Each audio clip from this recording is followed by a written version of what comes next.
जय हिंद दोस्तों, मैं मनीष कुमार आप सभी का स्वागत करता हूं इस YouTube चैनल पर। जैसा कि हम लोग एक सीरीज़ शुरू किए थे, वॉइस पढ़ रहे थे। आप पिछला क्लास में हम लोग बात कर चुके थे कि वॉइस में फिक्स प्रीपोजिशन का होता है।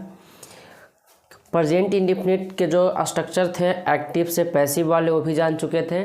उस पर पिछले क्लास में कुछ एग्जाम्पल दिया गया था। आज हम उन सभी एग्जाम्पलों को डिस्कस करेंगे और बारीकी से समझेंगे कि उसमें किस तरह से पैसिव में बदला जाता है और कौन कौन से नियम को कुछ ध्यान रखना है। उन सारे चीज़ों को आज डिस्कस करेंगे। चलिए पारा पारी एक एक करके उन सभी एग्जाम्पलों को देखते हैं। सबसे पहला आपका एग्जाम्पल था वहाँ पर वी प्ले क्रिकेट। तो वी प्ले क्रिकेट, तो देखिए सबसे पहले तो इसमें आपका वी का है, हम लोग क्रिकेट खेलते हैं। तो वी हो गया आपका सब्जेक्ट, प्ले है V1 और ई है आपका ऑब्जेक्ट। तो subject plus V1 plus object present indefinite tense. तो प्रेजेंट इंडेफिनिट टेंस में जब हम लोग पैसिव में जा रहे थे तो आपका जो ऑब्जेक्ट है वो बन जा रहा था क्या चीज, पैसिव का सब्जेक्ट। तो ये जो ऑब्जेक्ट है वो पैसिव का लिखाएगा सब्जेक्ट की जगह, यानी शुरू में लिखा जाएगा क्रिकेट। फिर वहाँ पर आप स्ट्रक्चर में देखिएगा तो स्ट्रक्चर में था कि जो एक्टिव का ऑब्जेक्ट है वो पैसिव का सब्जेक्ट बनता है और उसके बाद हेल्पिंग वर्ब के तौर पर इज या एम या आर लेते हैं। तो यहाँ क्रिकेट एक खेल का नाम है तो उस सब्जेक्ट के अनुसार यहाँ लग जाएगा इज, तीनों में से एगो, इज एम आर में से कोई एगो लेना है। फिर उसके बाद एक्टिव में जो यहाँ मेन वर्ब है वो चाहे V1 में लिखा हो या V2 में लिखा हो या V3 में या V4 में। जब हम लोग पैसिव वॉइस में जाएंगे तो मेन वर्ब यानी जो मुख्य क्रिया है वो हमेशा V3 में लिखी जाएगी। तो यहाँ जो प्ले है, प्ले मतलब खेलना, इसमें इस सेंटेंस में मुख्य जो क्रिया है वो क्या चीज़ है, खेलना। तो यहाँ जो V1 है वो पैसिव वॉइस में जब जाएगा तो V3 में बदल जाएगा। अब प्ले का V3 होता है प्लेड। उसके बाद आपका उसमें प्रीपोजिशन, सुटेबल प्रीपोजिशन। तो यह एक जनरल सेंटेंस है, या जो हम सूटेबल प्रीपोजिशन बताए हैं उसमें कभी भी नहीं लिखवाए हैं कि प्ले के साथ क्या लगता है।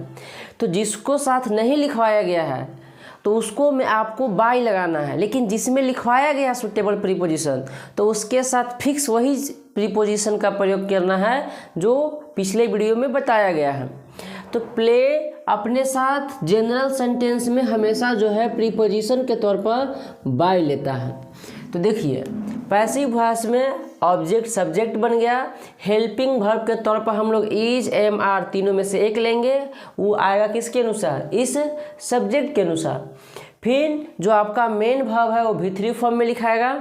फिर प्रीपोजिशन आएगा और प्रीपोजिशन के बाद लास्ट में क्या था कि जो एक्टिव का सब्जेक्ट है वो क्या बन जाएगा, पैसिव का ऑब्जेक्ट।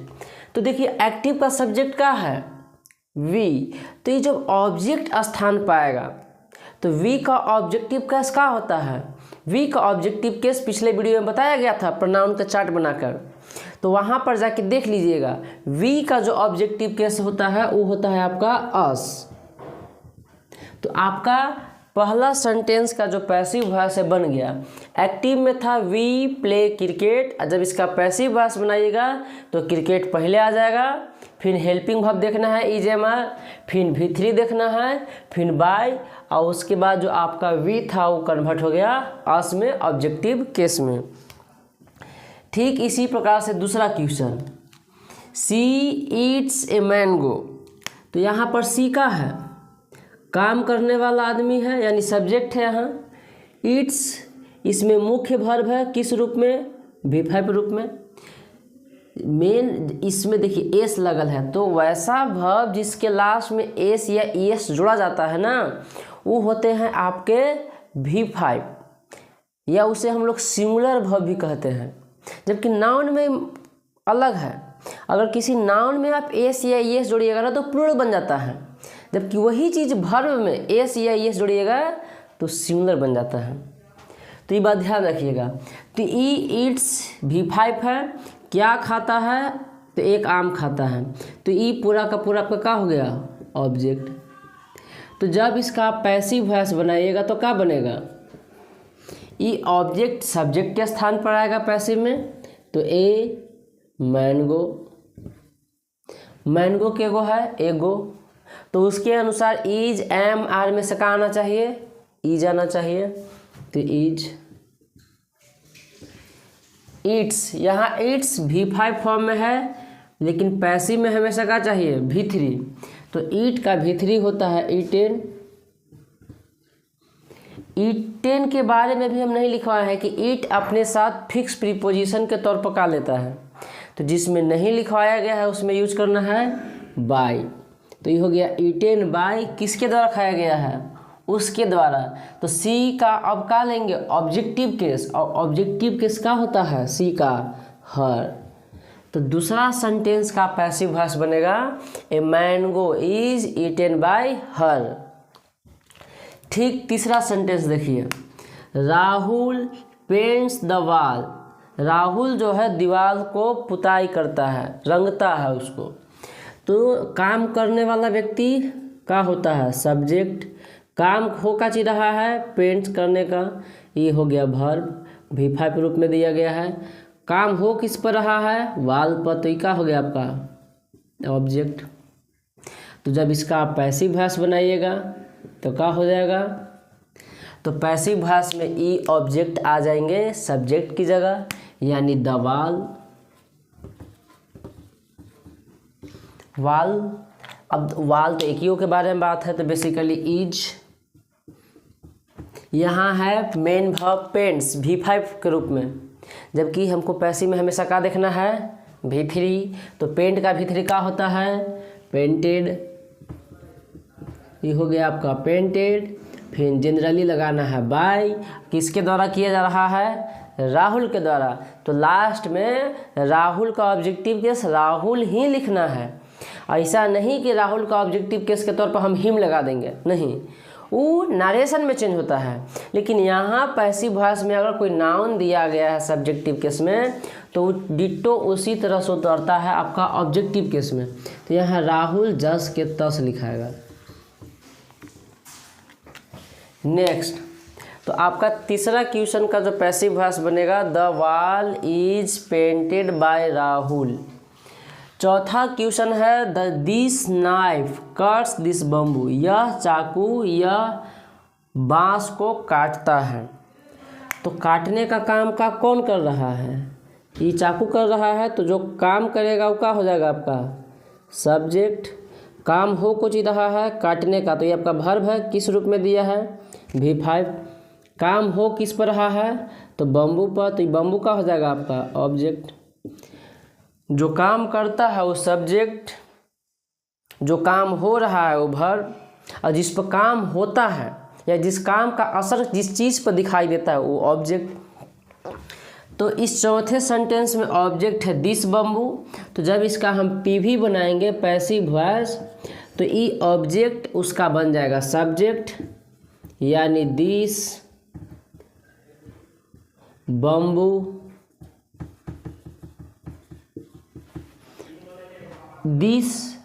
अब दिस और डैट, दिस भी नाउन के साथ लगा हो तो समझ जाइए कि वो सिंगुलर केवल ये बताएगा। क्या है कि जनरली आप जब प्रोनाउन पढ़ते हैं या डेमोन्स्ट्रेटिव एडजेक्टिव, तो दिस और डैट के बारे में बताया जाता है। दिस का प्रयोग जो है निकट में कोई एक वस्तु को सूचित करने के लिए, डैट का प्रयोग दूर में कोई एक वस्तु के लिए। यानी दिस के बाद जो जनरली नाउन आता है वो सिंगुलर आता है। तो जब ये नाउन ये पूरा का पूरा सिंगुलर है तो ये सब्जेक्ट सिंगुलर हो गया।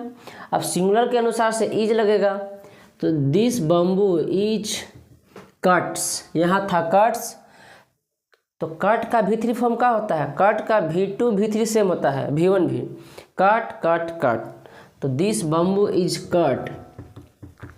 अब देखिए, हम प्रीपोजिशन में बताए थे कि जब किसी आप औजार से इंस्ट्रूमेंट से कोई काम करते हैं तो वहाँ पर ही लगाते हैं विथ। पिछले वीडियो में जाकर देख लीजिएगा, वहाँ पर ही बताया है कि किस तरह से प्रीपोजिशन का प्रयोग करना है। तो यहाँ जो काटने का काम किया जा रहा है बम्बू से, किसके द्वारा, चाकू के द्वारा। तो ये एक इंस्ट्रूमेंट है एक प्रकार के, यहाँ पर ही प्रीपोजिशन के तौर पर बाय नहीं लगाएंगे, विथ लगाएंगे। तो कट विथ किससे काटा जा रहा है? इस चाकू से। तो दिस नाइफ, इस तरह से। बाय नहीं, जब कोई काम किसी यंत्र के माध्यम से किया जाता है तो वहाँ विथ लगता है, ये दिमाग में रखिएगा बात। अगला है 5वां क्वेश्चन। तो आपका देख लिए चौथा किस तरह से बनता है। तो चौथा का बन जाएगा this bamboo is cut with this knife. 5वां, Isa knows this place. Isa इस जगह को जानती है। तो जानने का काम कौन कर रही है? ईसा। तो यह सब्जेक्ट। काम काची कर रही है? जानता है। तो ये हो गया आपका काची वर्ब, V5 फॉर्म में दिया है। किस जगह को? तो इस जगह को, इस बारे में। तो ये हो गया आपका ऑब्जेक्ट। तो जब इसका पैसिव वॉइस बनाइएगा तो ये ऑब्जेक्ट हो जाएगा कहाँ? सब्जेक्ट के स्थान पर। तो दिस प्लेस। अभी बताएं कि दिस के साथ ये जो जगह, ये जो नाउन दिया जाता है वो सिंगुलर होता है। कहने का मतलब ये पूरा का पूरा क्या हो जाएगा? सिंगुलर सब्जेक्ट, और सिंगुलर के साथ वर्ब भी सिंगुलर। तो इज। अब देखिए नोज है, नोज का भीतरी होता है नन, KNOWN, नन। अब देखिए नन के बारे में हम पिछला वीडियो में बता चुके हैं कि नन अपने साथ फिक्स प्रीपोजिशन के तौर पर 2 को लेता है। एक नन 2 लेता है और एक नन 4 लेता है। तो जब आप किसी चीज़ को जानते हैं तो 2, लेकिन आपको किसी चीज़ के लिए जाना जाता है तो वहाँ पर 4। जैसे जॉन डॉन इज नन 4, जाने जाते हैं किस लिए? Songs and sonnet. तो वो अपनी रचनाओं के लिए जाने जाते हैं। तो जब आप अपनी कोई काम के लिए जाने जाइएगा तो वहाँ पर लगता है 4, और नहीं तो फिर ऐसे लगता है 2। तो यहाँ पर ही फिक्स प्रीपोजिशन के तौर पर जो नन है वो अपने साथ 2 लेगा, नन 2, और फिर आपका ऑब्जेक्ट आएगा। और ऑब्जेक्ट यहाँ ये का चीज़ है? सब्जेक्ट। ये जाएगा कहाँ? ऑब्जेक्ट के स्थान पर। तो ये हो जाएगा ईसा, यानी this place is known to Isa. अब अगला क्वेश्चन, दे प्ले बिलियर्ड्स। वे लोग बिलियर्ड्स खेलते हैं। बिलियर्ड्स बेसिकली एक खेल का नाम है। देखे होंगे कि एक टेबल रहता है, उस पर ढेर सारा गेंदा रहता है, एक बड़ा सा छड़ी से उसको टोनते हैं। उसी खेल का बेसिकली नाम है बिलियर्ड्स। तो वे लोग बिलियर्ड्स खेलते हैं। तो खेलने का काम कौन लोग कर रहे हैं? वे लोग। तो खेलने वाले व्यक्ति क्या कहलाएंगे? कौन काम कर रहा है? वे लोग। तो काम करने वाला व्यक्ति सब्जेक्ट। काम हो कुछ ही रहा है खेलने का, तो वर्ब। काम किस पर हो रहा है? बिलियर्ड्स पर। हो गया आपका ऑब्जेक्ट। तो जब इसका आप पी भी बनाइएगा पैसिव वॉइस, तो ये ऑब्जेक्ट बन जाएगा सब्जेक्ट, यानी बिलियर्ड्स। अब देखिए ये जो खेल का नाम है उसके लास्ट में लगा है एस। तो आपको देखने में लगेगा कि नहीं इसके लास्ट में एस लगा है तो कहीं ना कहीं क्या होगा? ये प्लूरल नाउन होगा। लेकिन ऐसा नहीं है, ये प्लूरल नाउन नहीं है। ये एक प्रकार का खेल का नाम है जो सिंगुलर है। जैसे कुछ ऐसे नाउन होते हैं जो हमेशा सिंगुलर सब्जेक्ट की तरह कार्य करते हैं। हमेशा कुछ डिजीज़ का नाम है उसमें, कुछ बुक्स का नाम है, कुछ स्पोर्ट्स खेल का नाम है, कुछ सब्जेक्ट का नाम है, कुछ कंट्री का नाम है। तो डिजीज़ के नाम में सबसे पहले आता है measles, mumps, rickets, rabies, diabetes. इस सभी नाउन में देखिएगा तो लास्ट में कहीं ना कहीं एस दिखाई देगा या ईएस दिखाई देगा। तो ऐसा नहीं है कि इसके लास्ट में एस या ईएस है तो ये प्लूरल हो जाएंगे, नहीं। ये वैसे नाउन है जिनके लास्ट में एस या ईएस पहले ही से होता है, इसलिए प्लूरल नहीं सिंगुलर कैटेगरी के होते हैं। अगर इसमें बाद में एस या ईएस जोड़ा जाएगा ना तब वो भलाई हो सकते हैं प्लूरल, लेकिन इसमें खुद पहले ही से एस या ईएस रहता है। इसीलिए सारे के सारे जो लिखे गए हैं वो सभी के सभी एक सिंगुलर नाउन है, और जब भी सब्जेक्ट के स्थान पर आएंगे तो सिंगुलर सब्जेक्ट की तरह कार्य करेंगे। और इसके साथ सभी के साथ जब वर्ब लेने की बात करी जाएगी तो वहाँ पर सिंगुलर वर्ब का प्रयोग किया जाएगा। अगला है नेम ऑफ बुक्स, कि कुछ किताबों का नाम, जैसे जूलिवर्स ट्रेवल्स किताब का नाम है, the Hard Times, Arabian Nights, Two States. ये अरेबियन नाइट्स तो एनडीए में भी पूछा है 2 बार।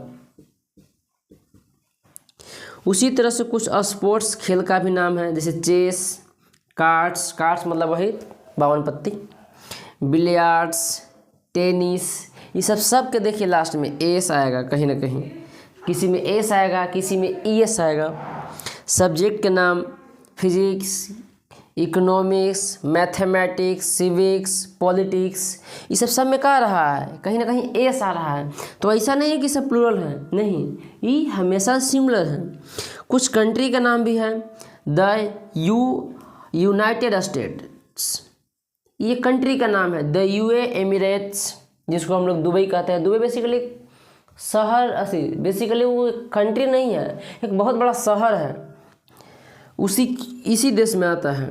द वेस्ट इंडीज, ये सब के लास्ट में देखिए कहीं ना कहीं आपको एस मिलेगा, कहीं ना कहीं ईएस मिलेगा। तो ऐसा नहीं है कि अगर इसके लास्ट में एस है या ईएस है तो प्लूरल है, नहीं।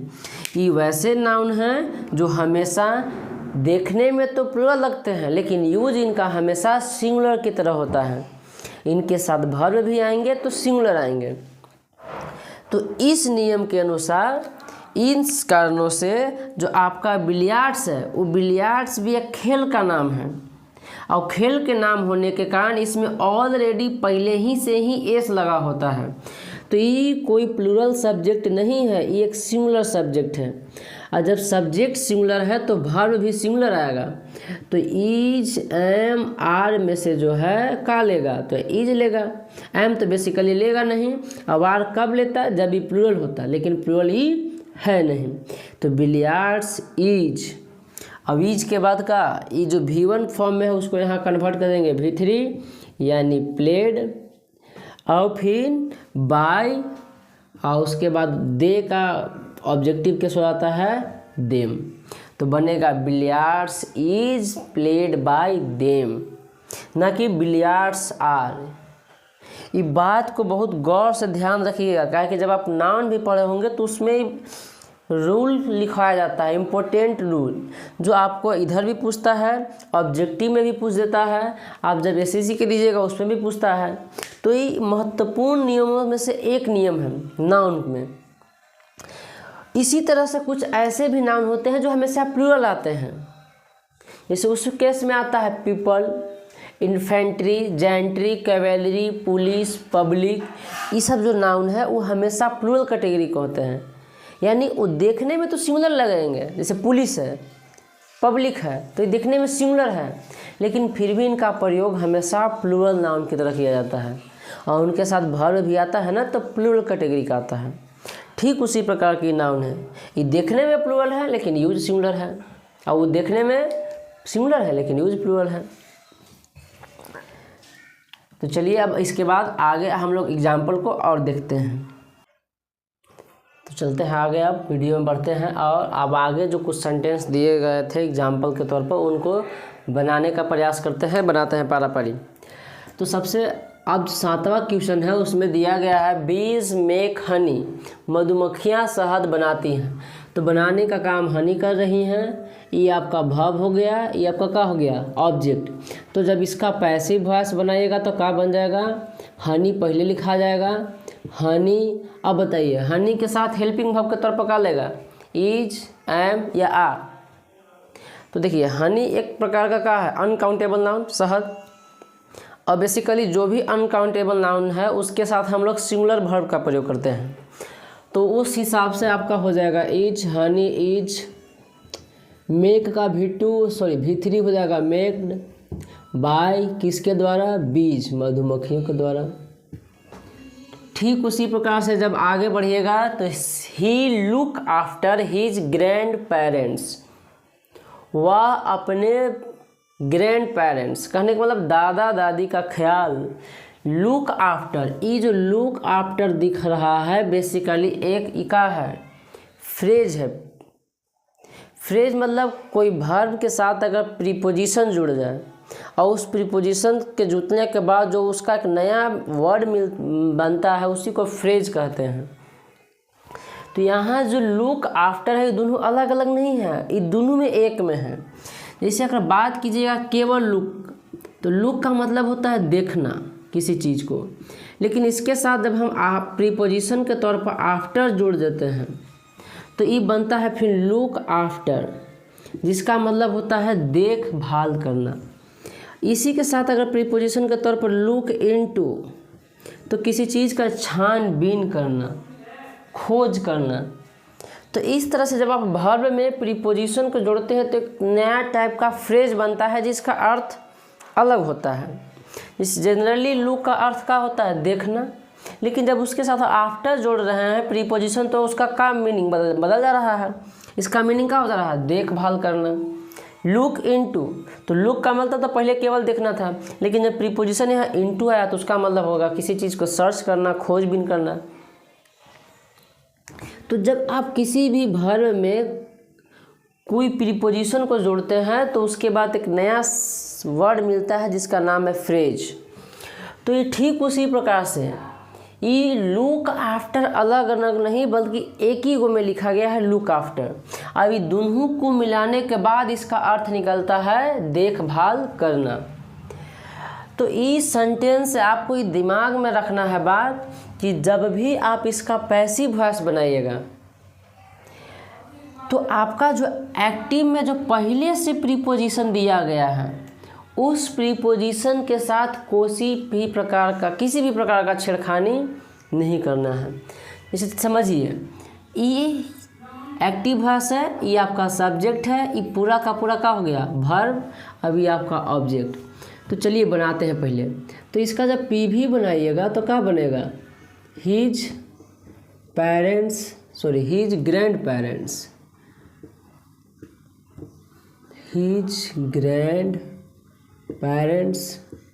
पेरेंट्स एक से ज़्यादा हो गए तो यहाँ पड़ी आर।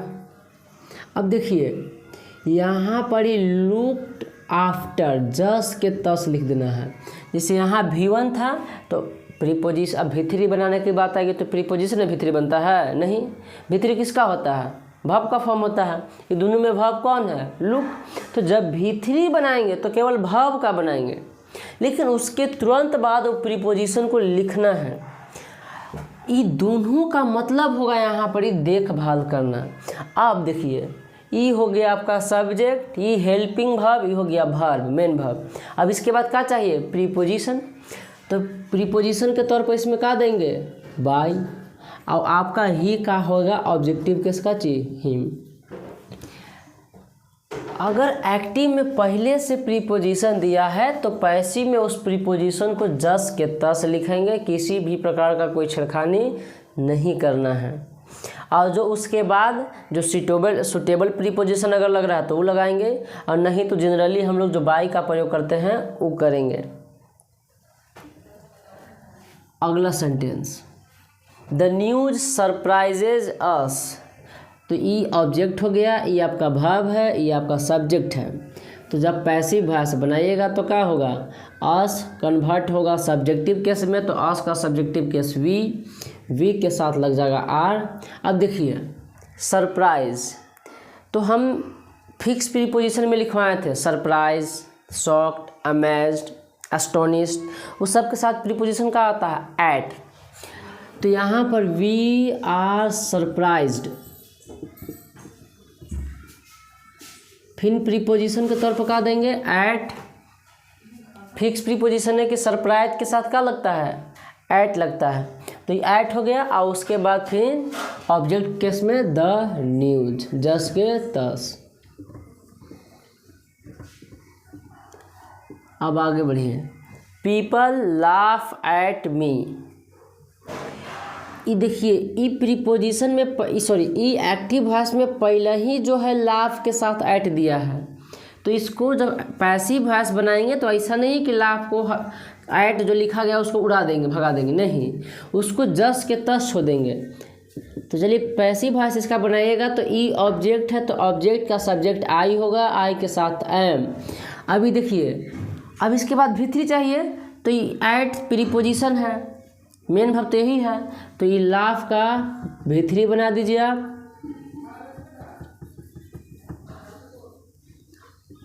और उसके साथ जस्ट तुरंत एकदम लिख दीजिए क्या चीज, एट। इसका मतलब होता है किसी पर हंसना। तो ये पूरा का पूरा यहाँ पर ही मेन वर्ब है, केवल लाफ्ड नहीं, लाफ्ड एट पूरा का पूरा मेन वर्ब है, वो फ्रेजल वर्ब के तौर पर है बेसिकली। अब देखिए, अब उसके साथ लगाए जनरली बाय, और लास्ट में लिखा जाएगा पीपल। तो इसका बनेगा I am laughed eight by people. लेकिन एक चीज़ और, कि जब कभी भी एक्टिव वॉइस में पीपल दिया हो, पब्लिक दिया हो, या पुलिस दिया हो, या someone, somebody, anybody, nobody, everybody, या someone, no one, anyone, everyone, इस टाइप के कोई भी अगर वर्ड दिया है एक्टिव वॉइस में, तो पैसिव वॉइस में ये जो बाय प्लस लिखाता है ना, वो लिखा नहीं जाता है। तो ये बनेगा केवल आई एम लाफ्ड एट, बस। ये बाय पीपल लास्ट में नहीं लिखाता है, ये भी बात को ध्यान रखना है। तो शब्द कौन कौन है जो नहीं लिखाता है? एक हो गया पीपल, एक है पब्लिक, एक है पुलिस, उसमें फिर आता है someone, anyone, no one, everyone, somebody, anybody, nobody, everybody. इस सारे के सारे पैसिव वॉइस में बाय प्लस नहीं लिखाते हैं। अब आगे देखिए, अगला 11वां सेंटेंस है your critical words annoy me. तुम्हारा जो कठिन शब्द है वो मुझको क्या करता है? तंग करता है। तो इसका जब पैसिव वॉइस बनाइएगा तो ये ऑब्जेक्ट है आपका, ये वर्ब है, और ये पूरा का पूरा आपका क्या है? सब्जेक्ट।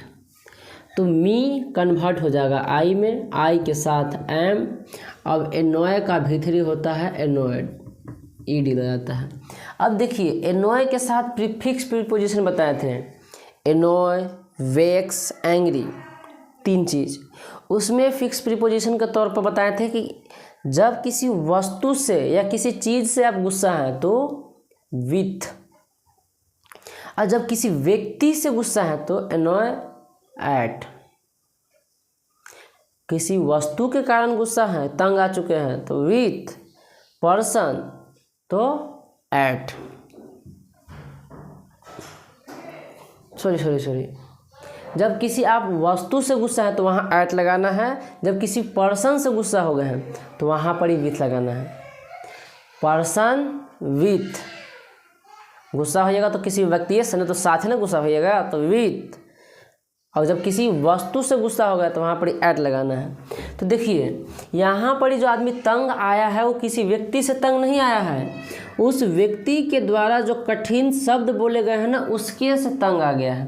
तो यहाँ पर ही व्यक्ति नहीं है, कोई वस्तु है, वस्तु के तौर पर शब्द है, तो यहाँ लगाएंगे एट। अगर यहाँ व्यक्ति रहता सब्जेक्ट के तौर पर तो वहाँ लगाते हैं विथ।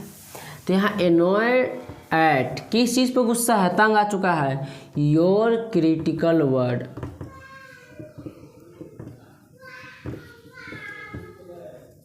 लेकिन ठीक इसी प्रकार के एक और सेंटेंस है लास्ट, ही ऑफन एनॉय हर, वह अक्सर उससे तंग रहता है, तंग होता है। तो ई सब्जेक्ट, ई वर्ब, ये आपका क्या हो गया? ऑब्जेक्ट। तो जब इसका पैसिव वॉइस बनाइएगा तो हर तो कन्वर्ट हो जाएगा सी में, हो जाएगा, सी के अनुसार ईज लग जाएगा, ई ऑफन जस के तस यहाँ लिखा जाएगा। अब एनोय एनोड में कन्वर्ट हो जाएगा। लेकिन यहाँ देखिए, आप किसी व्यक्ति से तंग आ चुके हैं तो व्यक्ति के केस में क्या लगाना है? पर्सन के केस में विथ। किससे तंग आ चुके हैं? उससे, ही ना, तो ही का ऑब्जेक्टिव कैसे हो जाएगा? हिम। लेकिन इसमें किसी व्यक्ति से नहीं, उस व्यक्ति के बिहेवियर या उसके द्वारा जो बोली गई वचन है, शब्द है, उससे तंग आ चुका है तो यहाँ एट लगाएंगे। और किसी पर्सन से अगर तंग आ चुके हैं तो वहाँ विथ लगाएंगे। Next, stamp collection interest me. तो ये आपका ऑब्जेक्ट, वर्ब, ये आपका पूरा सब्जेक्ट। तो मी ऑब्जेक्ट है तो पैसिव में जाएगा तो कन्वर्ट हो जाएगा आई के साथ एम। वर्ब इंटरेस्ट था तो इसका V3 हो जाएगा इंटरेस्टेड। और फिक्स प्रीपोजिशन बताएं कि इंटरेस्टेड के साथ काची इन, काची में उसका इंटरेस्ट है स्टैम्प कलेक्शन में, स्टैम्प कलेक्शन, ये हो जाएगा आपका passive voice. I am interested in stamp collection.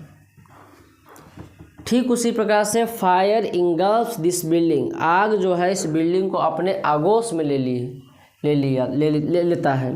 तो फायर यहाँ आग है, सॉरी ई आपका सब्जेक्ट, वर्ब ऑब्जेक्ट। तो ऑब्जेक्ट कन्वर्ट हो जाएगा पीवी में, किस में, सब्जेक्ट में। तो दिस बिल्डिंग,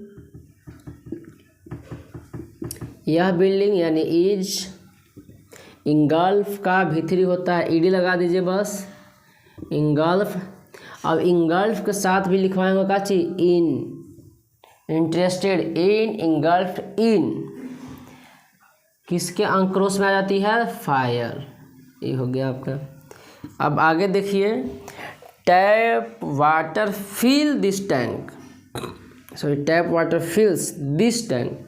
तो इसमें ई आपका ऑब्जेक्ट है, दिस टैंक, फिल्स मतलब भरना, ये वर्ब है, और टैप वाटर आपका सब्जेक्ट है। तो जब इसका पीवी बनाइएगा तो दिस टैंक आ जाएगा सब्जेक्ट के स्थान पर, इज हो जाएगा। फील्ड का V3 होता है फील्ड, और फील्ड के साथ फिक्स प्रीपोजिशन का बताए थे विथ, फील्ड विथ किस चीज़ से भरा है, टैप वाटर से।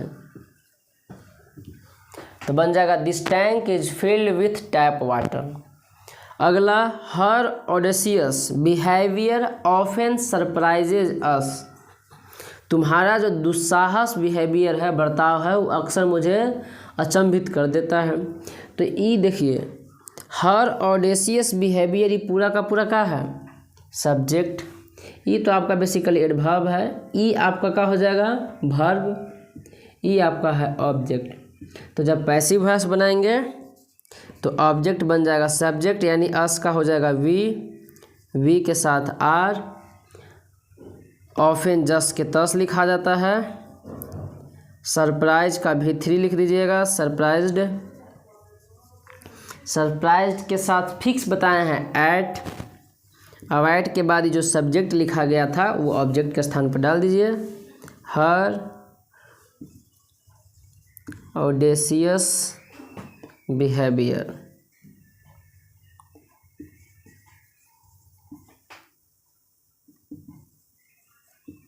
इस तरह से आपके 16 जो एग्जाम्पल थे उसका सॉल्यूशन।